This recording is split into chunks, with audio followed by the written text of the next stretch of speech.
있고 우리를 무너뜨리려고 하는 많은 일들이 있는데 그것으로부터 우리를 안전하게 지켜주는 것이 무엇이 있겠습니까? 예? 말씀 맞습니다. 그리고 또 기도도 그렇겠고요. 하나님 앞에 이 말씀과 기도가 얼마나 중요한지 우리가 그것을 잘 먹고 섭취하고 우리 영적으로 잘 채우면 그것이 하나의 면역력이 돼서 또 하나님 앞에 온전하게 살아갈 수 있고 세상의 영적인 세력으로부터 우리가 넘어지지 않게 된다고 믿습니다. 여러분 그것을 우리가 한마디로 표현한다면 영적 성벽이라고 할 수 있습니다. 여기 성벽이라고 하는 게 무엇입니까? 이렇게 외부의 침입으로부터 적들이 들어오지 못하도록 이렇게 쌓은 것이죠. 쌓아서 적들이 성으로 들어오지 못하도록 벽을 쌓는데 여러분 그 벽이 무너져 있다고 한다면 어떤 일이 벌어집니까? 그렇죠. 외부의 적들이 아무런 저항 없이 성 안으로 들어와서 성을 무너뜨리고 성에 있는 모든 것들을 다 빼앗아가고 그 성을 멸망케 하게 되는 것입니다. 그래서 이 영적인 성벽을 수축하는 것은 굉장히 중요한 일이라는 생각을 해보게 됩니다. 여러분 이 느헤미야는 그 옛날 무너진 이 성벽을 수축하려고 그의 인생을 던진 사람인데 왜 그토록 그 성벽을 지으려고 했을까요? 다시 수축하려고 했을까요? 여러분 우리가 그 내용을 한번 살펴볼 때 물론 하나님의 성전이 무너져 있는 것을 가슴 아파하고 또 그것을 다시 지어야겠다는 그의 결단이 있었지만 여러분 거기에 본래의 뜻이 뭐가 있습니까? 여러분 수많은 그 후대 사람들에게 그 성벽을 수축하게 함으로 말미암아 우리가 영적으로 무너질 수 있는 여러 위험 요소로부터 우리를 안전케 하고 이 땅을 살아갈 때 많은 부분에 있어서 하나님의 명령대로 잘 서가기 위한 그런 원하는 마음, 이 느헤미야의 마음이 있었단 말이에요. 그래서 영적인 이 성벽을 수축하라고 하는 의미에서 그는 늘 이 성전을 수축하기 위해서 애쓰고 노력하는 그런 삶을 살았던 것입니다. 여러분 이 성벽을 수축하니까 많은 사람들이 이 느헤미야에게 뭐 보상을 해주는가요? 어떤 큰 돈을 주는가요? 전혀 그렇지 않았다는 거예요. 그럼에도 불구하고 느헤미야가 이 성벽을 수축하는 것은 이 성경을 읽는 저와 여러분 오늘날 많은 분들이 내 영적인 성벽이 무너져 있다는 사실을 감지하고 또 느끼고 말씀으로 기도로 성벽을 다시 일으켜 세워서 오늘도 우리를 쓰러뜨리려고 하는 그 모든 사단의 세력으로부터 또 나쁜 악한 영의 획책과 이 악한 술수로부터 우리를 지켜내기를 원하는 마음이 아마 그 시대에 간절했던 모양입니다. 그래서 그는 이 성벽을 수축하라는 이 사명을 가지고 그의 온 인생을 다 들여서 그는 이제 성벽을 수축하기로 하는 것입니다. 오늘 이 느헤미야를 바라보면서 우리가 세 가지 정도의 우리의 영적인 것을 지켜내며 우리가 원하고자 하는 바램들, 우리의 비전과 꿈을 어떻게 이루어갈 것인가 한번 주신 말씀을 통해서 한 세 가지 정도로 살펴보기를 원합니다. 우리 믿음의 사람, 이 느헤미야는 어떤 사람이었는지 먼저 이 기도하는 사람이었다는 사실을 우리는 성경에서 발견할 수가 있게 됩니다. 오늘 1장에 이렇게 읽어보면 1장 읽지는 않았지만 1장을 대본 쭉 읽어보면 여러분 대부분이 이 느헤미야의 기도의 이야기로 나타나 있습니다. 그렇죠? 우리 1장을 읽어보지는 않았지만 나중에 한번 집에 가서 한번 읽어보시길 바랍니다. 우리 1장에 어떤 내용인가 하면 완전히 느헤미야의 기도의 내용으로 되어 있습니다. 그런데 중요한 것은 우리 1장 4절에 보니까 그냥 기도한 게 아니라 어떻게 기도했습니까? 네, 금식하며 기도했습니다. 특별히 우리 1장 1절에 이 느헤미야가 이 왕 앞에 나가는데 그 전에 이 성벽이 무너지고 고향의 모든 성전이 다 회파됐다는 소식을 접할 때가 언제였느냐? 여러분 언제라고 되어 있습니까? 1장 1절에 보니까 아닥사스다 왕 제20년 기스를 월 이렇게 되어 있죠. 여러분 기스를 월이 뭡니까? 모르시죠? 예, 우리나라의 달력으로 한다면 1월 정도 되겠습니다. 1월이 기스를 월입니다.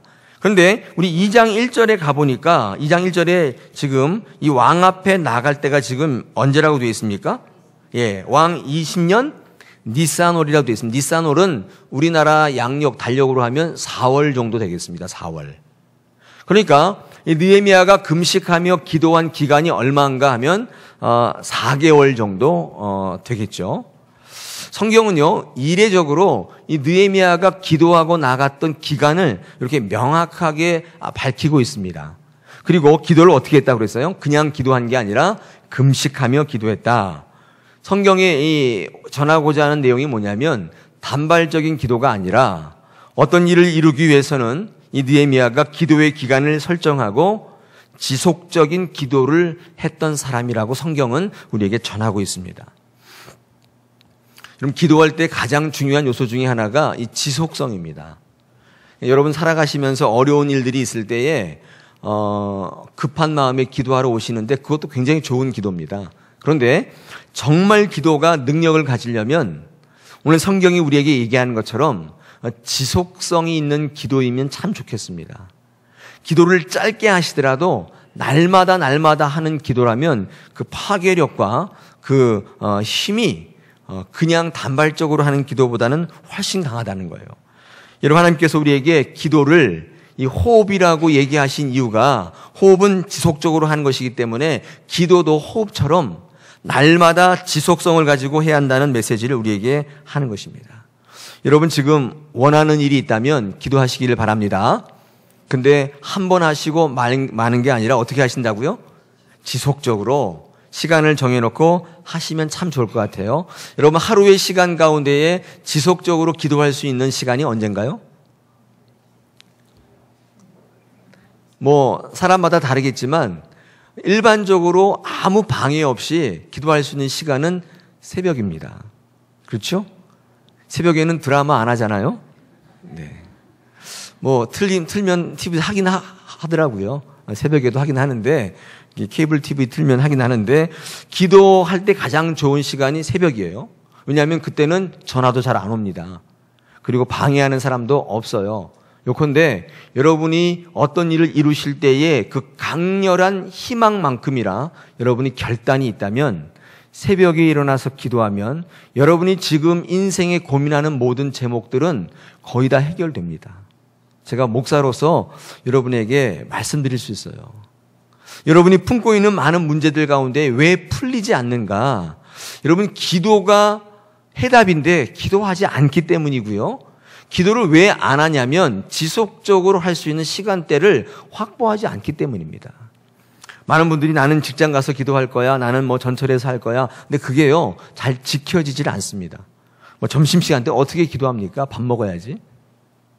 직장 생활하면서 또 업무를 보면서 기도할 수 없기 때문에 여러분, 정말 기도가 여러분의 문제를 해결하는 해결책이라고 믿으신다면 반드시 시간을 확보하셔야 돼요. 제일 좋은 시간이 바로 새벽입니다. 하나님께서는요, 어떤 일을 하기 전에 먼저 기도하게 하시는데 왜 기도하게 하시는가? 어떤 일을 이루는 것이 중요한 게 아니라 거기에 합당한 사람으로 먼저 바꾸기를 원하십니다. 개혁을 하기를 원하신다면 진짜 개혁은 누구로부터 시작돼요? 나로부터 시작되는 거예요. 여러분, 교회 생활 하시면서 교회에 여러 가지 불합리한 것들이 눈에 띄시죠? 여러분, 그것을 고치고 싶다면 제일 먼저 뭐 하셔야 돼요? 기도하셔야 돼요. 왜요? 하나님은 교회를 개혁할 때 누가 먼저 개혁되기를 원하세요? 바로 납니다. 내가 개혁되지 않고는 이런 공동체의 개혁은 분란을 일으킵니다. 그래서 이 개혁을 원하시는 많은 분들, 또 어떤 일을 새롭게 이루기를 원하시는 분들은 기도하셔야 돼요. 어떻게 기도하십니까? 지속적으로 기도하셔야 됩니다. 여러분, 이럴 때 하나님 앞에 무릎을 꿇고 하나님 앞에 기도할 때 하나님께서는요, 여러분이 생각지 못하는 방법과 기회를 만나게 하시고 여러분이 하는 게 아니라 하나님이 이루시는 그 뜻을, 방법을 여러분을 통해서 나타내시는 거예요. 오늘 이 시간에 느헤미야를 묵상할 때 기도해야 되겠구나, 여러분, 이런 결단이 여러분 가운데에 충만하시기를 축원합니다. 자, 그런데 중요한 게 뭐냐면 이렇게 4개월 동안 기도하게 하시고 어쩌면 그 성벽을 보는 순간 그 성벽이 다 무너졌다는 것을 마음에 품는 순간 계속 기다리며 기도하게 하셨어요. 그냥 기도한 게 아니라 계속 기다리게 만드셨어요. 성령은 우리에게 기다리게 만드시고 그 기다림을 통해서 그 모든 복을 누리기에 합당한 사람으로 바꿔 가십니다. 그래서 성령은 인격의 영이라고 말씀하죠. 여러분, 인격이요, 고상하거나 고매한 게 아니에요. 어려운 게 아닙니다. 인격은 간단합니다. 뭐예요? 기다리고 참는 겁니다. 이 가운데에 기다리고 참는 분이 있다면 그분은 인격자예요. 비인격자는 절대로 못 참습니다. 못 기다리거든요. 하나님께서는 우리에게 기도의 응답을 하실 때에, 기도를 요구하실 때에 그냥 기도를 요구하시는 게 아니라 지속적으로 기도하라고 말씀하시지만 또 한편으로 기다리라고 말씀합니다. 기다리고 참는 것이 뭐라고요? 그게 인격이에요.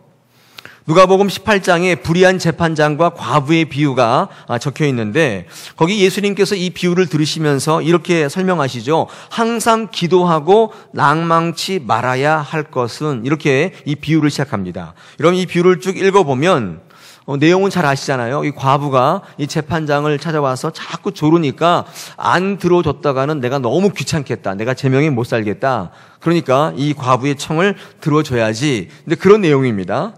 여러분들 이제 이 말씀을 읽으실 때 오해하지 말으셔야 될 부분이, 이 불의한 재판장과 하나님을 동격으로 놓으시면 안 돼요. 그거 똑같은 존재가 아니고요.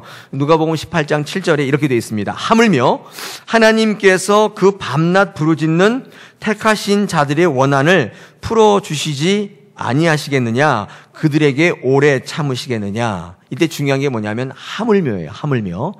불의한 재판장도 그렇게 하는데 하물며, 그런 뜻이에요. 의로우신 하나님은 어떻겠느냐, 그런 뜻이지, 불의한 재판장과 하나님이 동격이라는 얘기 아닙니다. 그렇게 이해하시면 성경을 잘못 읽으신 거예요. 이 하물며가 중요한 것이죠. 여러분, 이 말씀을 통하면 계속 기도하고 나가면 어때요? 하나님께서 그 모든 것들을 들어주신다는 거예요. 근데 중요한 게 있습니다. 이 비유 자체도 의미가 중요하고 좋지만 여러분, 그 뒷부분이 더 중요합니다. 누가복음 18장 8절을 제가 한번 읽어드릴 테니까 들어보십시오. 다 들어주시지 않겠느냐, 그렇게 말씀한 다음에 이 8절에 뭐라고 얘기하느냐. 내가 너희에게 이르노니 속히 그 원한을 풀어주시리라. 자, 그러나 인자가 올 때에 세상에서 믿음을 보겠느냐 하시니라. 이게 무슨 말이에요? 과부가 계속적으로 간청하니까 이 불의한 재판장도 그것을 들어주시는데 하물며 의로우신 하나님께서 그것을 들어 응답하시지 않겠느냐. 여기 8절에 보니까 속히 그 원한을 풀어주시지 않겠느냐, 그렇게 말씀하시면서 뒷부분에 이해가 안 되는 말씀을 하셨단 말이에요. 인자가 올 때에 세상에서 믿음을 보겠느냐 하시니라, 이렇게 돼 있어요. 이게 무슨 말이에요? 예수님께서 이 불의한 재판장과 과부의 비유를 하시면서 말씀하시고자 하는 내용이 뭐예요? 기도의 능력을 말씀하시죠. 기도의 지속성을 말씀하시는데 더 중요한 게 있어요. 기도의 인내입니다. 기도의 인내성이에요. 속히 풀어주시는데, 그렇죠? 응답이 당장 없다고 할지라도 그런다면 낭망하지 않고 마지막 날, 주님이 이 땅에 오시는 날까지 하나님의 약속 믿고 말씀 믿고 그거 붙잡고 끝까지 갈 사람들이 있겠느냐? 묻고 있는 거예요. 하나님께서 속히 이루어주시는데, 하나님께서 여러분의 기도를 들어 응답하실 텐데, 그런데 하나님이 응답하시지 않는 그 연륜과 경륜이 있잖아요. 기다리게 하시는 게 있는데 그거를 끝까지 참고 마지막 날까지 하나님의 약속의 성취를 믿으며 믿음 버리지 않고 끝까지 갈 자가 있겠느냐. 바로 기도란 뭐라는 거예요? 약속 믿고 말씀 믿고 끝까지 기다리는 거라는 거예요. 여러분, 이 불의한 재판장과 이 과부의 비유는 끈질기게 기도하며 얻는다, 그 내용이기도 하지만 뭐예요? 오래 참아야 한다는 거예요. 제가 늘 설교 시간에 말씀드립니다. 기도의 응답은 끈기와 반복이 아니라 하나님께서 응답하시지 않더라도 약속 믿고 말씀 붙들고 가면 반드시 주신다는 인내와 믿음이에요. 여러분, 기도의 응답이 어떻게 와요? 끈질기게 기도하고 반복적으로 기도하는 게 아니라 인내와 믿음을 붙잡으셔야 돼요. 그렇다면 하나님께서 여러분의 기도를 응답하시는, 이렇게 이제 설교하니까 어떤 성도님이 그래, 인내를 가져야 되는구나 그러면서 이렇게 기도했더라는 거예요. 주님, 인내를 주시옵소서, 당장 주시옵소서. 그렇게 기도했다는 거예요. 여러분, 기도가 좀 그렇죠? 여러분, 하나님께서 어떻게 주신다고요? 당장 안 주시고 기다리라고 말씀하는 거예요. 이런 비유를 한번 생각해 보십시다. 재벌이 있습니다. 그 재벌에게 아들이 한 명 있어요. 여러분, 이 외아들의 관심은 뭡니까? 도통 이 아버지의 재산을 어떻게 하면 빨리 상속받을 수 있을까? 이 아들의 관심은 온통 이 관심이에요. 그런데 여러분, 아버지의 관심은 뭘까요? 재산을 물려주는 게 아니죠. 이 아버지의 관심은 이 아들이 이 많은 재산을 물려받아가지고 이 회사를 물려받아서 잘 관리하고 경영할 수 있을까? 그런 인격적인 훈련이 되어 있을까? 여기에 관심이 있습니다. 돈 많은 아버지 한번 생각해 보십시오. 여러분, 아들들이 여러분을 생각할 때 어떻게 저 아버지가 빨리 내게 재산을 안 주시나? 이거 관심이 있지만 여러분의 관심은 뭐예요? 그게 아니란 말이에요. 당장 물려주기보다는 여러분 같으면 어떻게 하시겠어요? 기다리게 하신다는 거예요. 중요한 거는 이 기다리는 시간 동안에 아들은 뭘 해야 돼요? 뭘 해야 돼요? 네, 아버지가 주신 그 재산을 잘 관리해서 좋은 내일을 만들 수 있도록 그 기다림을 활용하셔야 돼요. 여러분, 이 기다림이 굉장히 중요하다는 거예요.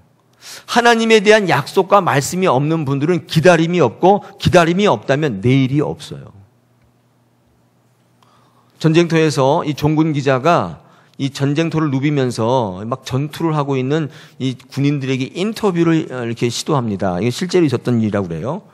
그런데 막 총알이 빗발치는 그런 전쟁터에서 이 종군 기자가 이 군인에게 이 싸움 전투를 하고 있는 군인에게 인터뷰를 했는데, 지금 뭐가 가장 필요합니까? 뭐가 가장 갖고 싶습니까? 이렇게 물었더니 그 병사가 뭐라고 대답한 줄 아세요?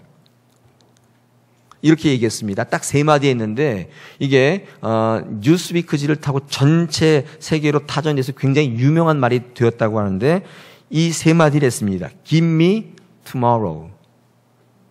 내일을 주십시오. 가장 갖고 싶은 거는 내일입니다. 내일. 내가 이 시간에 내일을 보장받을 수만 있다면 내가 이 시간에 어떤 것도 할 수 있겠습니다. 여러분, 그런 고백인데, 여러분, 하나님께서 우리에게 기다리게 하시는 의미가 뭐냐면 내일을 주시기 위해서요. 내일에 합당한 하나님의 말씀을 누리기 위해서인데, 우리 기다리지 못한다면 얼마나 어리석습니까? 신앙에 마찬가지입니다. 내일을 복된 날로 우리가 받기 위해서는요, 아무리 어려워도 기도할 수 있어야 돼요. 기다릴 수 있어야 됩니다. 우리 느헤미야, 믿음의 사람 느헤미야를 묵상할 때 첫 번째 우리가 받는 교훈은 기도하며 기다리라는 거예요. 할렐루야. 두 번째입니다. 느헤미야가 하나님에게 기도하며 원하는 것들을 얻을 수 있었던 준비된 그 내용이 뭐냐면, 첫째, 기도하는 거였고, 두 번째는요, 철저하게 준비하는 것입니다. 계획하는 것입니다. 여러분, 우리가 할 수 있는 일은요, 기도할 수 있고요, 또한 뭘 할 수 있냐면 계획할 수는 있어요. 준비할 수 있다고요. 그 결과를 주장할 수는 없어도 우리는 계획할 수 있습니다. 여러분, 오늘 본문에 나타난 느헤미야는 철저하게 계획하는 사람이라는 사실을 우리는 알 수 있죠. 여러분, 이 1장을 읽어보면 느헤미야가 왕의 수레 관원이 된 이유가 뭔가? 자신의 야망을 위해서 된 게 아닙니다. 우리 오늘 본문은 아니지만 1장 11절 한번 보십시오. 1장이 마지막 절입니다. 1장 11절에 보니까 이렇게 되어 있죠. 주여 구하오니 귀를 기울이사 종의 기도와 주의 이름을 경외하기를 기뻐하는 종들의 기도를 들으시고 오늘날 종으로 형통하여 이 사람 앞에서 은혜를 입게 하옵소서 하였나니, 그때에 뭐가 됐다고요? 내가 왕의 술관원이 되었느니라. 다시 말하면 느헤미야가 이 정계로 진출해서 이 술 맡은 관원장, 여러분, 술 관원장이 이 뭐 하는 사람이에요? 제가 물었더니 어떤 청년이 술상무라고 그러는데 술상무 아닙니다. 네. 술 맡은 관원장은 술상무가 아니라 이 비서실장 정도 되겠습니다. 왜냐하면 그 당시엔 술 마시는 게 이게 뭐 관행돼 있으니까 술을 가장 많이 접하니까 이 술에다 독약을 풀고 하면은 금방 암살할 수 있잖아요. 그래서 가장 측근이 이 기밀을 보죠. 술을 따르고. 여러분, 그렇기 때문에 이 술 맡은 관원장은 누구예요? 어떤 사람입니까? 왕이 가장 신임하는 사람일 수밖에 없겠죠. 그런데 이 요직에 올라갔는데 이 요직에 올라간 이유가 뭐냐면 하나님의 은혜를 입고 이 일을 하기 위해서. 느헤미야는 자신의 출세와 영달을 위해서 이것을 해달라고 기도한 사람이 아니라 어떻게 했어요? 하나님의 일을 하겠다고 결정하고 그렇게 기도하고 준비했단 말이에요. 그러니까 하나님께서 어떻게 해요? 은혜를 입게 하시고 그로 하여금 술의 관원장이 되게 하셨다는 겁니다. 자, 중요한 것은 오늘 본문으로 돌아가서 우리 2장 1절로 2절에 보니까 이 왕과 느헤미야가 아련하는 장면이 그려져 있는데 여러분 어떤 장면이 나타나 있습니까? 왕이 느헤미야의 뭐를 발견해요? 얼굴에 수심이 가득한 것을 발견하게 됩니다. 제가 이제 고대 근동 문서를 읽어보면 왕 앞에 수심이 가득하면 어떻게 됩니까? 죽습니다. 표정 관리 잘 하셔야 돼요. 여러분 같은 이런 표정을 하고 계시면 좀 위험합니다. 한번 표정 관리 하세요. 좀 웃어보십시오. 이런 모습을 좀 하고 계셔야 되는데 왕 앞에 갔는데 우거지상을 딱 하고 있으면 이 왕을 보호하는 척살병들이 어떻게 해요? 저 사람이 지금 왕을 죽일까 말까 고민하고 있구나. 여러분 그 표정을 읽고 척살하는 거예요. 왕 앞에 나가는 사람들은 표정 관리를 잘해야 돼요. 실제로 그런 기록이 있어요. 특별히 우리 에스더서를 읽어보면 왕이 부르지 않으면 나가면 돼요, 안 돼요? 안 된다고요. 왕이 부르지도 않았는데 나가면 그것도 역시 죽임을 당한다고요. 여러분 그런데 이 수심을 가득하고 나갔는데 지금 왕이 어떻게 하고 있습니까? 그 수심을 발견하고 야, 너 무슨 걱정이 있냐? 이렇게 묻지 않습니까? 여러분 이건 목숨을 거는 행위인데 여러분 이 사실을 통해서 우리는 뭘 할 수 있냐면 여러분 느헤미야는 그간 왕의 술 맡은 관원장을 하면서 이 왕가의 정말 두터운 신임을 얻고 있어요. 그렇죠. 여러분 이거 보통 그렇게 한 게 아닌데 여러분 이 두터운 신임을 얻을 만한 이유가 뭐였어요? 뭐였어요? 왜 술 맡은 관원장이 됐다고요? 고향에 무너진 성전과 성벽을 수축하기 위해서요. 여러분 이 목적을 위해서 그가 최선을 다하여 그 관직을 수행했고 또 왕의 신임을 얻어서 얼굴이 우거지상인데도 불구하고 죽임을 당하지 않고 또 왕께서 그 얼굴의 수심을 바라보면서 그 안부를 묻는 이 놀라운 일들이 일어난다는 거예요. 여러분 우리는 느헤미야가 이런 일을 이루기까지 얼마나 기도하고 얼마나 준비하고 계획하는 사람이었는지를 우리는 알 수 있습니다. 여러분 진정한 기도자는 어떤 모습인가? 철저히 기도하지만 어떤 사람이에요? 철저히 준비하고 계획하는 사람입니다. 여러분 지금 어떤 요구와 바람이 있어서 기도하고 계십니까? 이런 모습을 한번 살펴보시기 바랍니다. 기도만 하고 계세요? 계획하고 준비하고 계세요? 여러분 이게 굉장히 중요한 기도자의 모습입니다. 이 기도와 계획은 뗄래야 뗄 수가 없는 것입니다. 느헤미야는 이 두 가지를 구별하지 않았어요. 많은 분들이 이렇게 얘기하죠. 기도하면 됐지 무슨 인간적인 수를 써. 이런 분을 우리가 뭐라고 얘기해요? 신비주의자라고 얘기합니다. 어떤 분은 기도한다고 될 게 아니야. 지금 네가 움직이고 네가 일을 해야지 기도한다고 될 문제야. 이런 분은 어떤 분이에요? 세속주의자죠. 여러분 느헤미야는 이 기도와 계획을 분리하지 않고 하나님 앞에 기도하면서 철저히 준비했다는 것입니다. 여러분 이것이 진정한 기도자의 모습인. 여러분 이 기도의 이 모습이 왜 중요하냐면요. 여러분의 믿음의 진위를 판가름하는 중요한 결정적 요소입니다. 여러분 믿음이 있어요, 없어요? 알 길이 없어요. 믿음이 있는지 없는지를 어떻게 압니까? 근데 한 가지를 보면 아는데 기도를 하는가 안 하는가를 보면 알아요. 여러분의 모습을 지금 이제 보셔야 돼요. 이 시간에 여러분의 모습을 적나라하게 보셔야 돼요. 나는 주일날 늘 교회 오니까 믿음이 있어 이렇게 생각하시는 분들이 있는데 기도하지 않고 있다면 그분은 믿음이 없어요. 왜요? 기도해서 될 문제야 그게? 내가 해야지 이렇게 생각하시는 분이기 때문에 절대 기도하지 않는 거예요. 기도는 우리의 믿음이 겉으로 드러나는 가장 중요한 반증이에요. 믿음의 반증이라고요. 여러분 기도하시기를 바랍니다. 믿음을 가지시기를 바랍니다. 뿐만 아니라 철저하게 준비하셔야 돼요. 계획하셔야 된다고요. 그럴 때 하나님께서 오늘 느헤미야에게 주시는 기회를 주시는데 어떤 기회가 옵니까? 결정적인 기회가 오죠. 이 아닥사스다 왕이 느헤미야에게 뭐라고 질문합니까? 4절입니다. 왕이 내게 이르시되 그러면 네가 무엇을 원하느냐 하시기로.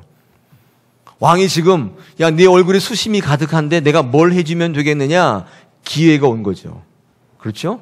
여러분 이 기회가 왔을 때 우리 6절에 보니까 기회가 왔을 때 이 기회를 잡는데 6절에 보니까 이 기회를 이 왕이 어떻게 물으시냐면 구체적으로 6절에 보니까 이렇게 물어요. 왕이 내게 이르시되 내가 몇 날에 다녀올 길이며 어느 때에 돌아오겠느냐?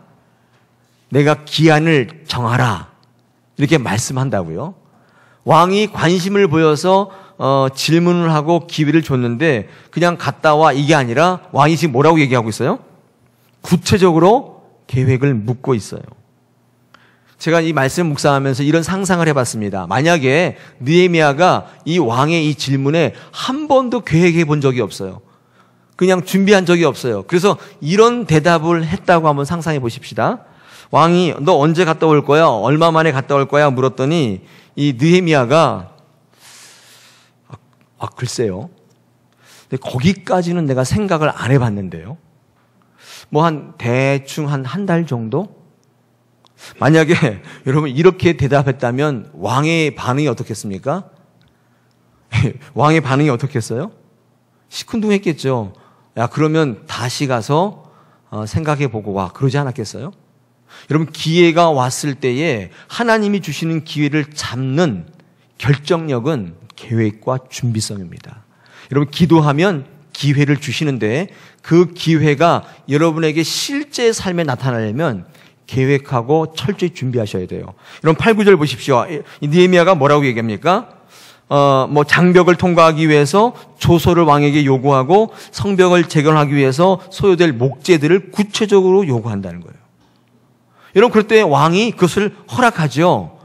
여러분 오늘 이 느헤미야의 철저한 계획 가운데 우리는 뭐를 발견하게 되냐면 이 치밀함과 이 계획성이 바로 기도의 응답의 중요한 한 요소예요. 오늘 다사랑의 성도 여러분, 기도만 열심히 하고 계시고 현실적으로 계획을 하고 계시지 않다면, 장학금을 받도록 기도 막 하고 있는데 실제로 계획이 없다면 여러분 그 기도가 응답받기가 쉽지 않다는 거예요. 하나님은 반드시 여러분에게 기도할 때에 기회를 주시는데 여러분 그 기도의 계획은 여러분 계획 가운데 있습니다. 여러분이 철저하게 준비할 때에 여러분 그 계획이 기도가 이루어지는 거예요. 그러니까 여러분의 꿈이 개꿈이 되는가 비전이 되는가의 갈림길이 뭐예요? 기도를 하는가 안 하는가가 아니라 뭐예요? 철저하게 계획이 있는가 없는가. 여러분 여기에 판가름이 납니다. 많은 분들이 비전은 많이 갖고 있고 꿈은 많이 꾸지만 여러분 그것이 이루어지지 않는 이유가 뭐냐면 실질적으로 계획하지 않아요. 준비하지 않는다고요. 왜 계획하고 준비하지 않나 물어봤더니 이 두려움이 있어요. 실패에 대한 두려움이 있고 과거에 대한 아픈 기억 때문에 그렇게 하지 않는다는 거예요. 여러분 존 맥스웰이라고 하는 사람이 이런 말을 했습니다. 실패가 두려워 아무것도 계획하지 못하는 일은 실패를 계획하는 것이다. 한번 따라해 보겠습니다. 실패가 두려워 아무것도 계획하지 않는 사람은 실패를 계획하는 것이다. 말이 어렵습니까? 네. 지금 아무것도 안 하고 기도만 하고 있는 분들은 어떤 분이냐면 이 실패를 계획하고 있는 거예요. 기억하십시오. 느헤미야는 믿음의 사람이었는데 기도도 열심히 했지만 현실적으로 치밀하게 준비하고 계획했던 사람이었다는 것을 꼭 기억하시기를 바랍니다. 세 번째, 여러분 이렇게 느헤미야가 기도하고 치밀하게 계획을 세웠는데 하나님은 뭐를 만드셨어요? 어떤 걸 준비하셨어요?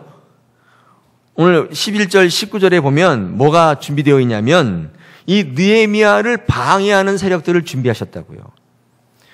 19절 보니까 호론 사람 산발랏, 또 암몬 사람 도비야, 아람 사람 게셈.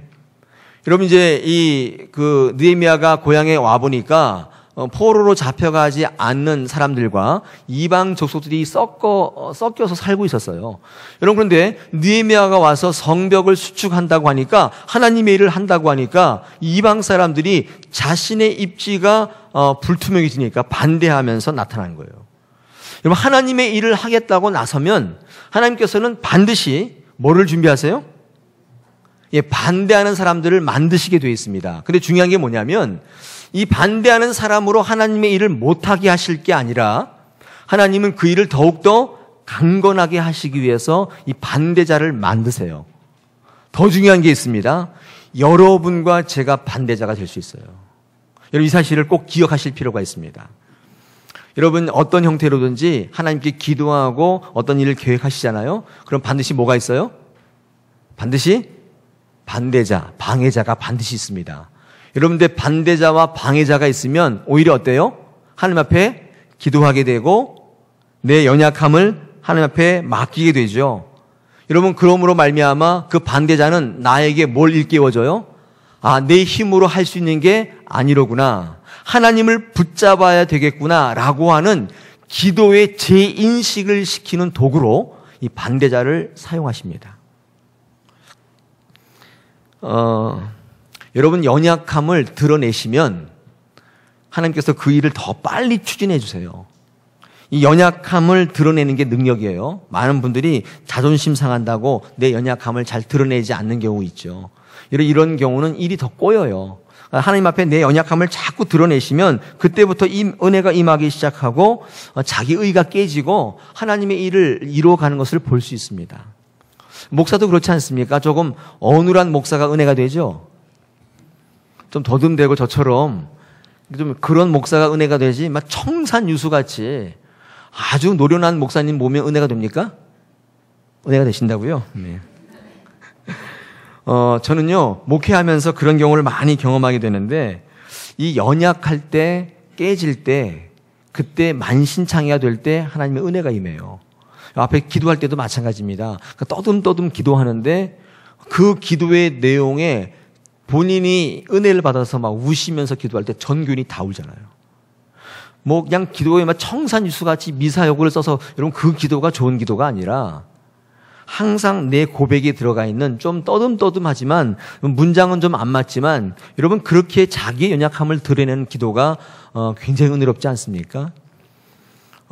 제가 이제 가끔씩요, 기도를 부탁할 때가 있습니다. 우리 성도님들, 나 기도 못한다, 이렇게 얘기하지 마십시오. 기도를 잘 적으셔가지고 나와서 읽으시면 돼요. 그럼 많은 분들이 그 간증 같은 기도를 들으시고 은혜가 넘치는 줄 믿습니다. 거절하지 마십시오. 이제 저희 교회가 기도 한 번도 안 해본 분들을 자꾸 이 앞으로 나오게 하셔서 대표 기도를 좀 시킬 텐데, 여러분, 이 대표 기도가 나의 연약함을 드러내는 가장 좋은 기회입니다. 미리부터 겁먹으시거나 그러면 교회 예배 안 나온다 이렇게 생각하시는 분이 또 이렇게 계시는 것 같아요. 그렇게 생각하지 마시고 꼭 부탁을 받았을 때 감당해 주시기를 바랍니다. 여러분, 자기의 자신을 드러내는 가장 좋은 거가 기도예요. 자기의 연약함을 가장 고백할 수 있는 게 기도라고요. 여러분, 사도 바울이 언제 쓰임을 받았는가 생각해 보면 참 은혜가 됩니다. 여러분, 사도 바울은요, 예수님을 다메섹에서 만났을 때 쓰임 받는 게 아니에요. 성경을 읽어보시면 나타나 있어요. 언제 쓰임 받냐? 자기 자신이 완전히 무너질 때예요. 여러분, 사도 바울이 다메섹에서 예수님을 만난 다음에 바로 선교 현장에 투입된 게 아니라, 제가 늘 설교하듯이 아라비아 광야 또는 다소 자기의 고향에 가서 10수년, 정확히 말하면 14년 동안을 칩거합니다. 그냥 가만히 있어요. 예수님을 만난 감격 때문에 곧장 선교 현장에 가서 전도를 했는데 죽을 뻔했거든요. 그래서 그를 빼내어서 자기 고향에 보내고 아라비아 광야에 보내서 14년 동안 칩거하게 만들어서 그 기간 동안에 수많은 신학의 이 틀을 만들게 하시죠. 그리고 나서 나타난 게 갈라디아 2장 6절에 그 사도 바울이 바나바가 나타난 것입니다. 그때 뭐라고 이 사도 바울이 고백하냐면 이렇게 고백합니다. 갈라디아 2장 6절에 보니까 유력하다는 이들 중에 저 유력한 이들은, 그러니까 이 유력하다는 건 뭐냐면 이제 그 베드로를 향한 얘기예요. 이 유력한 이들 중에 저 유력한 이들은 내게 의무를 더하여 준 것이 없다. 이런 말을 하는데 여러분 이제 제가 앞뒤 좌우 딱 띄고 이 6절만 딱 읽어서 잘 모르실 수 있는데 한번 읽어보시면 어떤 내용이냐면 베드로가 사도로서 하도 이렇게 돌아다니니까 이 사도 바울이 볼 때는 아닌 거예요. 뭐 잘난 게 뭐가 있냐. 베드로 네가 예수님의 제자이긴 하지만 뭐 책을 한 권 읽어봤어. 뭐 어부 출신인 게. 그리고 네가 제자라고 하면서 나한테 뭐 해준 게 뭐 있냐. 이런 투죠. 약간 어때요? 비꼬는 듯한 느낌을 인상을 이제 받는 것이죠. 왜 그렇습니까? 사도 바울이 10수년간 칩거했지만 아직 뭐가 죽지 않은 거예요? 내 연약함을 드러낼 만큼 죽지 않았어요. 여러분 이때에 하나님께서 글을 쓰시지 않는다고요. 그런데 요 일이 있고 난 다음에 6년 정도가 지나서 사도 바울이 예수님을 만난 지 한 20년 정도 지났을 때의 이 성경이 이 고린도전서입니다. 이 고린도전서 15장을 읽어보면 이런 말 사도 바울이 하고 있습니다. 고린도전서 15장 9절인데 이런 말하죠. 나는 사도 중에 가장 작은 자라. 나는 하나님의 교회를 박해하였으므로 사도라 칭함받기를 감당지 못한다. 지금 뭐라고 얘기합니까? 그리고 10절에 이렇게 얘기하죠. 나의 나된 것은 오직 하나님의 은혜다. 우리 갈라디아 2장 6절보다 한참 어떻게 돼요? 한층 연약해진 모습이죠. 교만한 모습도 빠지고 비꼬는 듯한 말투도 다 빠지고 지금 사도 바울이 지금 달라졌다고요. 근데 이거보다 더 후반기에 서신서를 읽어보면 더 낮아집니다. 이 에베소서 3장 8절인데 거기 사도 바울이 뭐라고 고백하는가? 모든 성도 중에 지극히 작은 자보다 나 더 작은 자다. 이때는요 사도란 말도 쓰지도 않아요. 나는 성도들보다도 더 작은 자다. 정말로 낮아지고 낮아지는. 이때 하나님께서 글을 들어 쓰시기 시작해요. 우리가 하나님 앞에 쓰임 받을 때가 언제냐면 내 연약함을 드러낼 때입니다. 여러분 주변에 여러분을 방해하는 분들이 있습니까?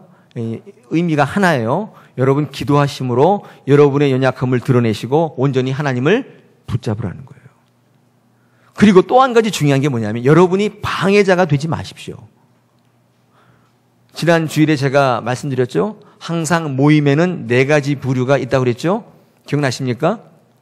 어떤 일이든지 반상회든지 동창회든지 사람들이 모여있는데 단체에 가면 딱 4가지가 존재하는데 앞에 나서서 이끌어가는 리더가 있습니다. 또 한 부류는 뭐예요? 적극적으로 지지하는 분들이 있어요. 또 한 부류가 뭐예요? 무관심한 방관자가 있어요. 마지막 4번째 뭐가 있어요? 방해자가 있습니다. 방해자가 있어요. 여러분 이 방해자는 그 단체와 모임을 무너뜨리려는 사람이 아니라 그들로 하여금 리더들이나 지지자들로 하여금 온전히 하나님을 붙잡게 하는 하나님의 온전한 뜻이 거기에 있어요. 제가 새벽 기도 때 이 말씀을 드렸는데 한 번 더 말씀을 드리고 설교를 마치고자 합니다. 이 금이 간 항아리라는 얘기가 있어요. 이 항아리에 금이 갔어요. 쓸 수 있어요? 없어요? 없다고요.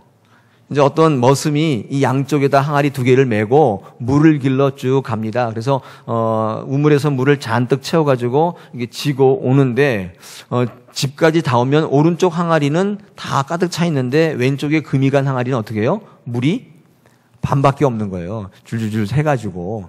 근데 뭐 금이 갔으니까 콸콸콸 새진 않고 쫄쫄쫄 새겠죠. 그래서 이 항아리가 주인에게 너무 미안해서 그런 얘기를 했다는 거예요. 주인님, 제가 금이 갔습니다. 참 죄송해요. 이렇게 물을 길어 올 때는 한가득 길어 왔는데 저 때문에 집에까지 가면 반밖에 차 있지 않는데 주인님 고생하는데 제가 너무 죄송합니다. 차라리 저를 깨버리시고 새 항아리를 사서 쓰십시오. 이렇게 얘기했다는 거예요. 그때 그 주인이 의외의 말씀을 이제 하더라는 거예요. 아니라는 거예요. 나는 네가 좋다는 거예요. 그게 무슨 말씀입니까? 그랬더니 내가 걸어온 길을 한번 보라는 거예요. 금이 가지 않은 항아리에는 아무것도 자라지 않지만 금이 간 항아리가 걸어온 길에는 이름 모를 풀들이 저렇게 자라고 있지 않냐? 금이 갔기 때문에 네가 생명으로 나타난 것이 아니냐? 금이 갈 때 생명이 있다고 얘기하는 거예요. 여러분 금이 있을 때에 여러분 능력이 있어요. 완벽한 게 좋은 게 아니에요. 하나님께서 여러분의 기도를 들으실 때에 이 원리를 적용하시기 위해서 반드시 반대자를 만들어 놓으세요. 여러분 그 반대자를 보시면 어떻게 돼요? 어떤 사인으로 받으셔야 돼요? 아, 하나님께서 내 연약함을 드러내라고 하시는구나. 하나님을 붙잡으라고 하시는구나. 여러분 이것을 아시고 무릎 꿇으시면 돼요. 우리 찬송가에 그런 찬송이 있죠. 내 모습 이대로 주 봐두옵소서. 여러분 그 찬양이 얼마나 은혜롭습니까? 허점이 있는 게 나쁜 게 아니에요. 하나님 앞에 금이 간 모습이 나쁜 게 아니라고요. 저는요, 성경을 읽으면서 가장 건강한 인격은 있는 그대로의 모습이란 사실을 알고 있습니다. 하나님 앞에 나를 위장하고 포장하면 외식하는 자가 되고 그럴 때 남을 비판합니다. 왜냐하면 남을 비판한다는 것은 내가 안 좋다는 것을 가리는 가장 좋은 방법이에요. 우리 오늘 이 설교를 들으시는 많은 우리 다사랑의 성도님들 가운데는요, 기도하십시오. 지속적으로 하셔야 돼요. 그리고 계획 세우십시오. 기도하실 때 뭘 붙잡으라고요? 나의 연약함을 드러내고 하나님을 붙잡는 기도를 하시기를 바랍니다. 하나님께서 그 어떤 일인지 간에 충만히 채우시고 하나님께서 그 모든 것들 가운데에 여러분의 기도에 응답하실 줄로 믿습니다. 믿음의 사람이 되시기를 축원합니다. 할렐루야.